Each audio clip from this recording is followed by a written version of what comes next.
Hello students, मैं हूं Ashwini sir और आज हम स्टार्ट करेंगे 10th क्लास के मैथमेटिक्स की फाइनल रिविजन्स। ओके, तो आज का जो हमारा टॉपिक है वो है चैप्टर 10th क्लास का ही maths chapter 1 real numbers exercise 1.1 और क्वेश्चन नंबर है फर्स्ट। इसके बाद हम धीरे धीरे सभी चैप्टर्स को कवर करेंगे और ब्रीफ में पढ़ेंगे। ठीक है, तो चैनल को सब्सक्राइब करें, शेयर करें और एग्जाम की रिविजन स्टार्ट करें। ओके, तो पहला ही क्वेश्चन क्या कह रहा है बेटा? पहला ही क्वेश्चन कह रहा है कि express as product of its prime factors. Okay, यानी कि आपको 140 मिल रहे हैं यहाँ पर। इस 140 को हमें क्या करना है, एज ए प्राइम फैक्टराइजेशन की फॉर्म में लिखना है और फिर उसको प्रोडक्ट के फॉर्म में फाइंड आउट करना है। ठीक है, तो अगर हम यहाँ पे 140 की बात करें तो हम यहाँ पे लेंगे 140 और इसके प्राइम फैक्टराइजेशन करेंगे। सबसे पहले हम देखेंगे कि जो 140 है वो 2 के टेबल में आता है, तो हम इसको देखेंगे कि 2 की डिवाइड टेबल में कहाँ पर जाएगा। ये जाएगा 2 7 जा 14 एंड 0। अभी भी ये जो 70 है ये भी इवन है, तो ये भी 2 के टेबल में जाएगा। तो ये जाएगा 2 3 जा 6 और 2 5 जा 10, है ना। लेकिन जो 35 है वो 2 के टेबल में नहीं आता है, तो इसके लिए हम क्या करेंगे, इसको करेंगे अब 3 से ट्राई। तो क्योंकि 3 के टेबल में भी नहीं आ रहा है, तो यानी कि हमने 2 के प्राइम नंबर से भी चेक करके देखा और एक प्राइम नंबर 3 से भी चेक करके देखा, तो दोनों से नहीं हो रहा है। तो अभी हम इसको करेंगे 5 से। तो क्या 35 जो है वो 5 के टेबल में आता है? बिल्कुल आता है। तो देखेंगे हम कि 5 7 जा 35 और जो लास्ट में जो 7 बचेगा वो तो 7 के टेबल में ही आता है। 7 1 जा 7। तो हम देखेंगे कि जो 140 है इसको हम लिख सकते हैं 2 इंटू 5 इंटू 7। अब क्योंकि यहाँ पे जो 2 है वो 2 टाइम्स मल्टीप्लाई हो रहा है, तो क्यों ना इसको ऐसे लिख दें 2 raise to power 2 into 5 into 7। बेटा ये दोनों ही ऑप्शन करेक्ट होंगे आपके एग्जाम के पॉइंट ऑफ व्यू से। ओके, अब देखते हैं नेक्स्ट वाला पार्ट 156। तो 156 कैसे सोल्व किया जा सकता है? इस 156 के भी हम क्या करेंगे, फैक्टर बनाएंगे। तो यहाँ पे लिखेंगे कि 156 है हमारे पास, क्योंकि सबसे पहले हम देखेंगे इसको कि ये तो इवन नंबर है, ये तो 2 के टेबल में आता है। तो 2 के टेबल में आता है तो 2 के टेबल से करो भाई। चलिए करते हैं।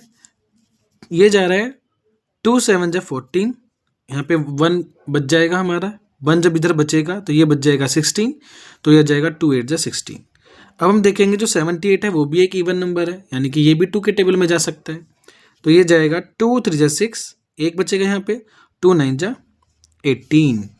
अब 39, क्योंकि ये इवन नंबर नहीं है तो ये 2 के टेबल में नहीं आ रहा है।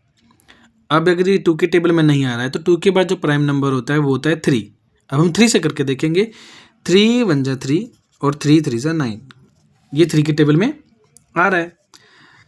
फिर हम देखेंगे जो 13 है वो 3 के टेबल में नहीं आता। इसके बाद आता है प्राइम नंबर 5, उसके टेबल में भी नहीं आ रहा है। 7 के टेबल में भी नहीं आ रहा है ना। तो ऐसे जब चेक करके देखेंगे तो ये देखेंगे कि 13 एक प्राइम नंबर है, तो ये 13 के टेबल में भी जाएगा बस, और किसी टेबल में नहीं जाएगा। ठीक है, सॉरी 31 जा 13। तो हमारे पास जो 156 है वो इसकी फॉर्म क्या आ गई हमारे पास? इसकी फॉर्म हमारे पास आ गई 2 इंटू 3 इंटू 13। ओके, तो इसमें हम देखेंगे कि जो 2 है वो 2 बार मल्टीप्लाई है। अब 2 बार मल्टीप्लाई है तो उसको क्या लिख सकते हैं, 2 raise to power 2 into 3 into 13। Okay, तो ये हमारा आंसर हो जाएगा और ये भी हमारा आंसर हो जाएगा, दोनों ही आंसर करेक्ट होंगे। ओके, अब चलते हैं आगे। जो नेक्स्ट नंबर है हमारा वो है 3825। चलिए इसको करते हैं।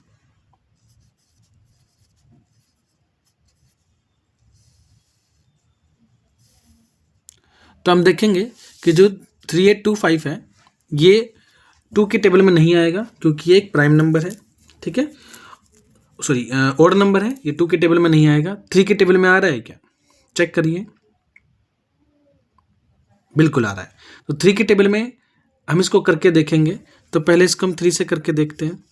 ये जाएगा 3 1 जा 3, ये हो जाएगा 3 2 जा 6। ठीक है, यहाँ बचेगा 2 जब आगे जाएगा तो ये 2 इस 2 के सामने लग के बनाएगा 22, और 22 नहीं आता है 3 के टेबल में, लेकिन 22 से छोटा नंबर आता है 21। तो ये चला जाएगा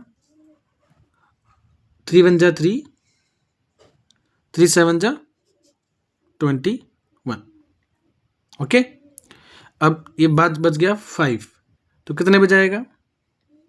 5 के आगे क्या बचा? 1, तो 3 5 जा 50। ओके, अब यहाँ पे क्या आ गया है? 1 2 7 5। अब हम इसको देखेंगे क्या ये 3 के टेबल में आता है, तो 3 के टेबल में आता है। तो 3 4 जा 12, 3 2 जा 6, और यहाँ 1 बचा तो यहाँ पे 15 हो गया, 3 5 जा 15। अब क्या 425 3 के टेबल में आता है? नहीं आता। इसको 5 के टेबल से करके देखेंगे। 5 8 जा 40, बचेगा 2, तो 25, 5 5 जा 25। अभी भी ये 5 के टेबल में आएगा, तो 5 के टेबल में हम करके देखेंगे तो क्या हो जाएगा बेटा? 5 1 जा 5, बचेगा 3, 5 7 जा 35। और जो 17 है वो एक प्राइम नंबर है, वो किसी भी टेबल में नहीं आता है, तो 17 की ही टेबल में आएगा, तो 7 1 जा 17। तो हम देखेंगे कि जो 3 8 2 5 है उसको हम लिख सकते हैं। अब देखो यहाँ पे डायरेक्टली करेंगे। 3 कितने टाइम्स मल्टीप्लाई है बेटा? 2 टाइम्स, तो इसको लिखेंगे हम 3 रेज टू पावर 2 मल्टीप्लाई 5 कितने टाइम्स है? 2 टाइम्स, तो इसको लिखेंगे 5 रेज टू पावर 2, और ये है 17 एक ही बार है, तो इसको 17 की फॉर्म में लिखेंगे। ठीक है, तो ये हमारा आंसर आ जाएगा। ठीक है, तो आपने देखा कि हमारे आंसर किस तरीके से फाइंड आउट किए जा सकते हैं।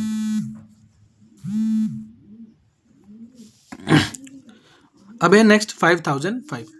इसको करेंगे तो 5005 इसको हम करेंगे तो ये देखेंगे हम कि जो 5005 है वो सिर्फ 5 के टेबल में आ रहा है, तो जाएगा 5 के टेबल से। 5 1 जा 5 0 0 5 1 जा 5। अब देखिए 1 0 0 1 जो है वो किसके टेबल में आएगा? ये आएगा 7 के टेबल में। 7 1 जा 7, 3 रिमाइंडर बचेगा यहाँ पर, ये हो जाएगा 30, ये हो जाएगा 7 4 जा 28, और जब 28 हो जाएगा तो इधर बचेगा कितना? 2, ये हो जाएगा 21, और इस 7 के टेबल में जाएगा कितने पर? 7 3 जा 21। अब बचेगा 143, ये चला जाएगा 11 के टेबल में। 11 1 जा 11, बचेगा 3, ये हो जाएगा 33, 11 3 जा 33, और 13 एक प्राइम नंबर है, तो जाहिर सी बात है ये सिर्फ 13 पे ही जाएगा। ओके, तो हमारे पास क्या मिलेगा बेटा? सॉरी, ये 1 आ जाएगा। हमारे पास मिलेगा 5 कितनी बार मल्टीप्लाई है? एक बार, तो हम लिख सकते हैं कि जो 5005 आया ये आ जाएगा 5 इंटू 7 इंटू 11 इंटू 13 की फॉर्म में। ये आपका आंसर हो जाएगा। ओके, अब हम देखेंगे 7429 को। तो 7429 को अब देखिए इसको कैसे करेंगे। 7429, तो 7429 ये सबसे पहले अगर आएगा तो ये आएगा 17 के टेबल में। ठीक है, तो सीधा 17 के टेबल से करते हैं इसको अब। तो ये 17 के टेबल में आ रहा है कितने पर? 17, ये आ जाएगा आपका 4 3 7 पे जाएगा। इसके बाद हम देखेंगे 4 3 7 ये जाएगा 19 के टेबल पे, नहीं ये चला जाएगा 23 पर। तो अब देखेंगे कि 17 19 और फिर 23, जो लास्ट में 23 है ये भी एक प्राइम नंबर ही है, तो ये भी 23 पर ही जाएगा। तो 23 1 जा 23, तो हमारे पास क्या बचेगा बेटा? 7429 इज इक्वल टू 17 एक ही बार है 17 मल्टीप्लाई 19 भी एक ही बार है 19 मल्टीप्लाई 23 भी एक ही बार है 23, तो ये हमारा आंसर आ जाएगा।